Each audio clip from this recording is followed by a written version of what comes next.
బాలబాలకులారా, ముఖ్యంగా మనం ఈనాడు ఒక పవిత్రమైన మహాపర్వదినం. Students, today is an extremely auspicious day. కేవలం పండుగ దినములనేటువంటిది, పర్వదినములనేటువంటిది కేవలం ఆహారముల చేత ఆనందాన్ని అందుకోవటం మాత్రమే కాదు. And on days like this, it's not that you secure happiness by eating things or indulging in some external activities. పూర్వము పండుగలగా హృదయాన్ని పిండి ఆరగట్టడమే దీని యొక్క అంతరార్థం. In the old days, the word festival had a meaning where you would do something from deep within your heart and make as an offering of that. పండుగల దినము మనము ద్వారములకు పచ్చని తోరణములు కడుతుంటాం. On a festival day like this, it's common practice to tie green leaves across the doorstep. పరిశుద్ధం చేస్తుంటాం. And we cleanse and purify the house surroundings. మనం కూడా శిరస్నానములు ఆచరించి అనేక నూతన దుస్తులు ధరిస్తుంటాం. We also wear new clothes. We also take a bath. దీని యొక్క అంతరార్థం ఏమిటి? What is the inner meaning of all this? అనగా పాతను దూరం చేసి కొత్తదైనటువంటి పవిత్రమైనటువంటి పరిశుద్ధమైనటువంటి వాటిని మనం ధరించటమే. What it means is you are dragging aside or putting aside all that is old and welcoming all that is new. అదే విధంగానే బాహ్య శుద్ధముతో పాటు అంతర్శుద్ధాన్ని కూడా మనం గావించుకోవాలి. In the same manner, in addition to this external purity that you are seeking, you must also seek the inner purity. దుర్గుణములు, దురాలోచనలు, దుశ్చింతలు అనేటువంటి యొక్క డస్టును మనం దూరం చేసి సత్చింతన, సదాచారము, సర్వేశ్వర యొక్క సన్నిధత్వం ఇవన్నీ కూడా దీనికి ఒక విధమైన హృదయంలో చేర్చుటకు ప్రయత్నించాలి. In the same manner, we must put aside the bad thoughts, the evil tendencies, and the evil traits of our behavior, and welcome instead our proximity towards God, thoughts centering on Him, and doing things which are good. పర్వదినముల యొక్క అంతరార్థము అధికంగా పారమార్థికాన్ని పోషించుకోవటం. The inner meaning of any of these festive occasions is that you try and inculcate this sense of attachment towards divinity. ఈనాటి మకర సంక్రమణకు కొన్ని విధమైనటువంటి అర్థములు ఉంటున్నవి. And today's festival, which is called Makara Sankramana, has got a lot of other meanings too. 12 రాసులు ఉన్నవి. There are 12 of these topics. ప్రతి నెల కూడా సూర్యుడు ఒక్కొక్క రాశిని వదిలి మరొక రాశిలో ప్రవేశిస్తుంటాడు. Every month, the sun, in course of its journey, keeps crossing one line. ఈనాడు కర్కాటక రాశి నుండి మకర రాశిలో సూర్యుడు ప్రవేశిస్తున్నాడు. And today, the sun leaves behind him the tropic of Capricorn, enters Cancer. ఈ సూర్యుడు అనేటువంటి వాడు విశ్వచక్షు. The sun is universal in its form. Is a universal eye. అలాంటి ప్రకృతి సంబంధమైనటువంటి యొక్క స్వరూపంతో ఈ యొక్క చక్షువు ఎంతైనా ప్రకాశాన్ని అందిస్తున్నారు. It is this eye which gives light and shows the way to the world as such. ఈ ప్రకాశము బహిర్ముఖమైనటువంటి ప్రకాశమే కానీ అంతర్ముఖమైన ప్రకాశము కాదు. But this light that you see is something which is external. ఈ బహిర్ముఖమైనటువంటి సూర్యుని జ్ఞాన సూర్యునిగా మనం మార్చుకొని అంతర్ముఖంగా మనం అభివృద్ధి కలిగించుకోవాలి. So this sun which is visible to us and which shows us the way in the external sense, we must try and create an image of it within ourselves so that we progress on an inward path. పైన ప్రవేశించడం చేత జగత్తుకు ఒక విధమైనటువంటి శుభ సూచనగా మంగళకరమైనటువంటి రీతిగా దీని యొక్క అంతరార్థం ప్రబోధిస్తుంది. This transition from one topic to another ushers in an era, a time of prosperity for the whole world. అన్ని విధమైనటువంటి ధనధాన్య యశస్సులంతా కూడా అందించి అనేక భోజనములు కూడా మనకు బోధింపజేసి అందించి మానవత్వానికి మంగళకరాన్ని అందిస్తుంది. It certainly connotes a time of prosperity where harvesting is done, where the granaries are full, and everything promises a peaceful time. ఇక్కడ విద్యార్థులకు ఒక విధమైన చిన్న ఆదర్శాన్ని మనం నిరూపించుకోవాలి. Here the students have to understand one significance. ఈ సమయము వ్యవసాయదారులకు ఎంత ప్రధానమైనదో విద్యార్థులకు అంత ఆధారమైనది. This time, which is of extreme preciousness to the farmers, is also so for the students.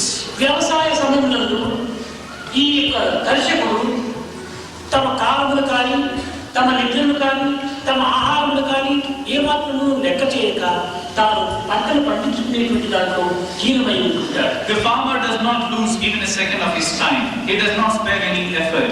All his time, all his energies are directed towards cultivating his field, plowing it, and taking care of it. నిద్రాహారముని కానీ లేక ఎండా చలిని కానీ ఏమాత్రం కూడా much about day or night, about sleep or no ఆ sleep. Season మాత్రమే తాను కష్టపడటం చేత సంవత్సరం అంతా మనకు సుఖంగా భుజిస్తాడు. Because of this relentless effort of his during this period of time, he enjoys happiness for the rest of the ఈ year. సీజన్ వాడు వృధాపరచుకున్న సంవత్సరం అంతా కూడా తిండి లేక అవస్థలకు గురి అవుతాడు. If you were to waste this time which is now, he'll have to suffer for the rest of the year. యువకుల యొక్క సమయం కూడా ఇది అత్యంత ప్రధానమైనది. In the same manner, for the youth, so this time is of utmost preciousness. ఈ ఆహార నిధులు లెక్క చేయక, Without worrying about sleep, చలి ఏమాత్రం కూడా మనం గుర్తించక, or cold or heat, అనేక విధములుగా శ్రమపడి sparing no effort whatsoever. నీవు శ్రమ లోపల నీ కర్మను ఆచరించినప్పుడు If you were to do your things accordingly, నీ భవిష్యత్ అంతా కూడా ఒక విధమైన ఆదర్శవంతమైన జీవితంగా రూపొందుతుంది. your future is secure and an ideal one. శ్రమించి పనిచేసేటువంటి ఒక విద్యార్థి ఈనాడు అత్యవసరం. A student who certainly does all this is the need of the day today. కానీ ఈనాటి దురదృష్టవశాత్తు శ్రమకు ఏమాత్రం కూడా మానవుడు ముందంజ వేయటం లేదు. But unfortunately today, man doesn't come forward to take up effort and అన్ని delivery. సులభంగా నెరవేర్చుకోవాలని ప్రయత్నిస్తున్నాడు. He wants everything to come by easily. తెలుగులో అప్పుడప్పుడు నాయన నువ్వేం చేస్తున్నావంటే చదువుకుంటున్నాను అంటాడు. Now it's often asked in Telugu, son, what are you doing? He says, I'm studying. ఈ చదువుకుంటున్నాడనేటువంటి పదంలో ఉండేటువంటి అంతరార్థం ఏమిటి? Now there is a meaning attached to the answer in Telugu. చదువుకుంటున్నాడు. One interpretation is, he's buying this education of his. మార్కులకు డబ్బు, సీటుకు డబ్బు, అడ్మిషన్కు డబ్బు, అన్నింటికీ డబ్బు, పాస్కు డబ్బు. ఇది కొనటం కాదు మరి ఉండాలి. ఇది డబ్బు పెట్టమా? తాను శ్రమించి తనువును కాలమును అనేక విధములుగా శ్రమింపజేసి తాను హృదయానికి చేర్చుకునేటువంటి యొక్క మార్గాన్ని తాను అందుకోవాలి. He spends money to buy marks, to get a seat, to get a pass, to get a certificate. For everything, money is the answer for him. Instead, what he must do, make your effort sincere, dedicated, and a single-pointed one. And therein lies the sanctity of doing something worthwhile, like నైతిక, studying. భౌతిక, ధార్మిక, ఆధ్యాత్మిక మార్గం నందు కూడా తన యొక్క జీవితాన్ని కొంతవరకు వినియోగపెట్టాలి. He should also try and lead his life on the ethical, the dharmic, the moral, and the spiritual plane. ప్రతిదానికి నీ మానవుడు నేను అని అనేక విధములుగా అహంకారానికి ఆవుతైపోతున్నాడు. Man becomes a continuing victim of his own sense of ego when he keeps talking of mine, or I and I. ఒక చిన్న ఉదాహరణ, As follows illustration. పెద్ద వృక్ష ఛాయ కింద ఒక పాఠశాల పోయి విశ్రమిస్తాడు. Under a huge big tree, a weary traveler is resting. ఆ సమయమున వృక్షము ఇది నా ఛాయ కింద తాను విశ్రమించి అనేక సుఖాన్ని పొందుతున్నాడే అనేటువంటి భావం ఏమాత్రం ఉండదు. And under such a situation, the tree does not say, oh, this man is enjoying a comfort under my shadow. He's never given to such thoughts. ఈ విధమైనటువంటి రాగద్వేషములు లేకపోవటం చేత వృక్షము నిరంతరము ఆనందాన్ని అనుభవిస్తుంది. Because the tree is free from such narrow thoughts, it's always in a position of enjoying happiness. కానీ మానవుడు అడ్డుకాక నా భార్య, నా బిడ్డలు, నా వారు అనేటువంటి అభిమాన మమకారం చేత అనేక దుఃఖములకు గురవుతున్నాడు. But on the other hand, what does man do? He talks of my wife, my children, my things. He's continuously subjecting himself to the sense of ego. ఈ నావారు నేను అనేటువంటి ఏమిటి? Now when he keeps saying my people, my, what does it really mean? ఈ నేను అనేటువంటి దాన్ని తెలుసుకునేటువంటిదే ఒక సాంఖ్య విచారణ అన్నారు.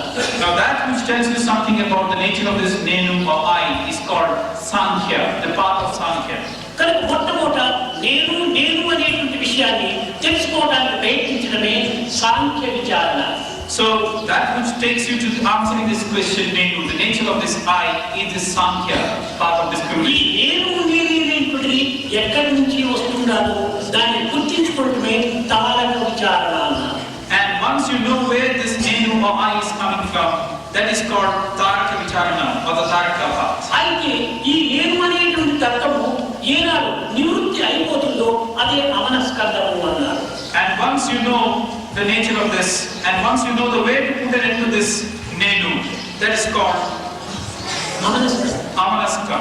అనగా సాంఖ్యము, తారకము, అమనస్కము, ఈ మూడింటి యొక్క తత్వమునందే జీవితం అంతా అంకితమై ఉంటుంది. That means one's life has to be spent in these three crosses: Sankhya, Taraka and Amanaska. కనుక మొట్టమొదట నేను అనేటువంటి తత్వాన్ని గుర్తించుకోవడమే మానవుడి ప్రధానమైనటువంటి యొక్క లక్ష్యం. So the first and foremost duty of man is to know something about this name. సర్వ సంకల్పముల కంటే నేను అనేటువంటి సంకల్పము మొట్టమొదట పుట్టినటువంటిది.